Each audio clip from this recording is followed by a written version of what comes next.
Certains jours, tu n'en peux plus. Tu n'as plus envie d'aller à l'école, de te lever, de travailler, ni de faire du sport.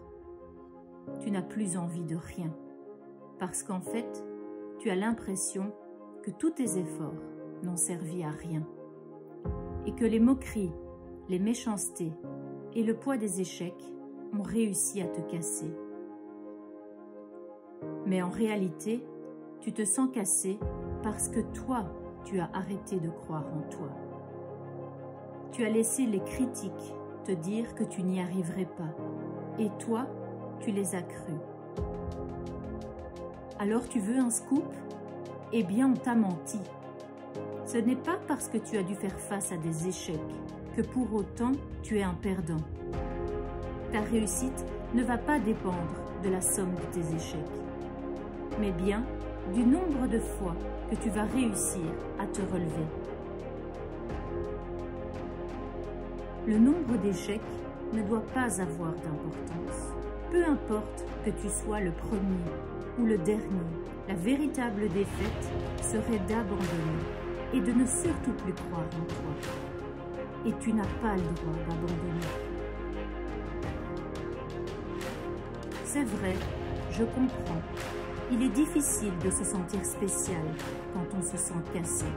Néanmoins, tout comme une fleur est unique, tu es unique.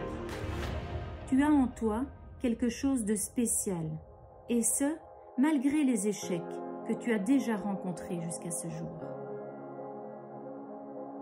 Alors, la question qu'il faut te poser maintenant, c'est: sais-tu ce qui te rend spécial? La réponse à cette question peut être difficile à trouver, car il arrive que la vie arrache tes pétales d'une façon cruelle, te casse et te jette à la poubelle. Et quand on se sent cassé, il est difficile de se trouver spécial. Néanmoins, tu dois reprendre confiance en toi, car les doutes ont brisé bien plus de rêves que les échecs. Et refuser de te battre par peur de l'échec, c'est comme refuser de vivre par peur de mourir. Cela n'a absolument aucun sens. Et cela est vrai pour l'école, dans ta vie sociale et familiale, dans ta vie sportive et dans tous les domaines de ta vie. Je veux que tu te battes pour toi, pour ce qui te semble juste, afin d'aller au bout de tes rêves.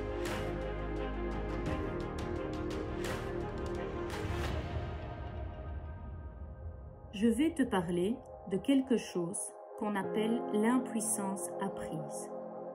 Les domaines de ta vie, que tu aimes ou que tu détestes, sont le fruit de ta puissance apprise ou de ton impuissance apprise. Je m'explique. L'impuissance apprise, c'est le principe du bébé éléphant qui est accroché à un bâton. Bébé, il est physiquement et réellement incapable de se libérer de ce morceau de bois.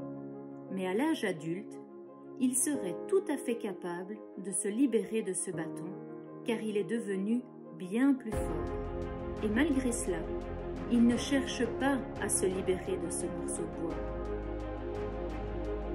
Il ne cherche pas à s'en libérer, car tout jeune, il a appris son impuissance face à ce bâton.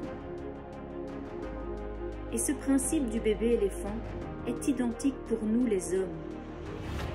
Dès le moment où on croit en son impuissance, dans un domaine ou dans un autre, on devient réellement impuissant.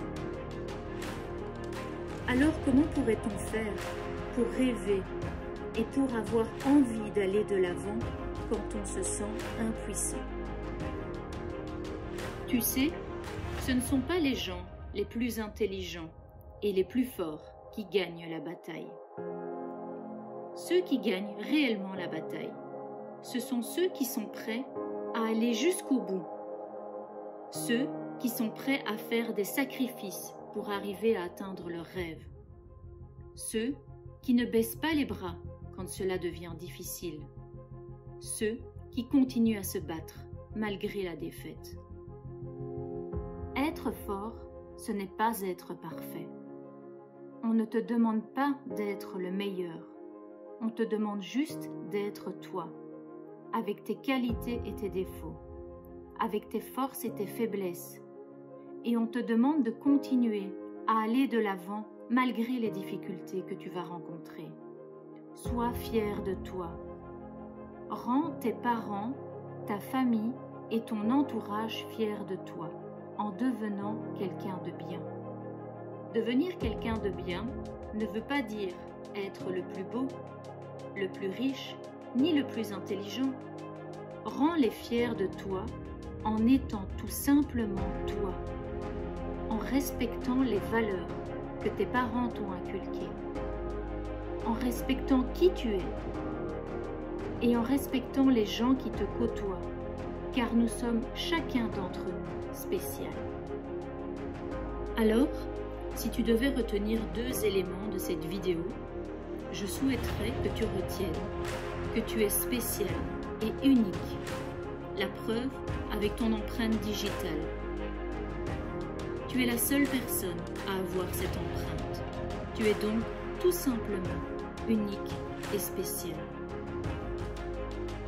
Et je voudrais également que tu te rappelles qu'il est nécessaire de passer sa vie à chercher ce qui te rend spécial et ce qui te rend différent des autres. Car à ce moment-là, tu auras vraiment compris que tu peux être toi. Alors, sois toi et ne laisse jamais le regard des autres diriger ta vie.